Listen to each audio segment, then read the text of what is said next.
സംസ്ഥാനത്തിന്റെ സർക്കാരും ഗവർണറും തീർത്തും വിരുദ്ധമായ രണ്ട് ധ്രുവങ്ങളിൽ നിൽക്കുന്നത് ഒട്ടും ആശാസ്യമല്ല. അടിമത്തം എന്നേ ഇല്ലാതാക്കിയ നാട്ടിൽ പാദപൂജ വീണ്ടും വേണമെന്ന് പറയുന്നത് സംസ്ഥാനത്തിന്റെ ഗവർണറാണ്. ആ സന്ദേശം അനുസരിക്കേണ്ടത് കുട്ടികളാണ്.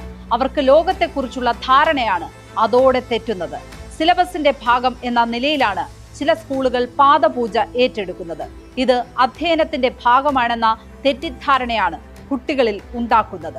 പഠിക്കുന്നത് RSS നിയന്ത്രണത്തിലുള്ള സ്കൂളിൽ ആണെങ്കിലും ഇന്നാട് എത്തി നിൽക്കുന്ന വളർച്ച അവിടെയും ഉണ്ടാകണം.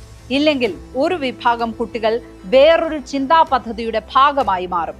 അങ്ങനെ ഇന്നാടിന് മുന്നോട്ടു പോകാൻ കഴിയില്ല. വിഭാഗീയതയും വംശീയതയും ഒക്കെയാകും അതിന്റെ അനന്തരഫലങ്ങൾ.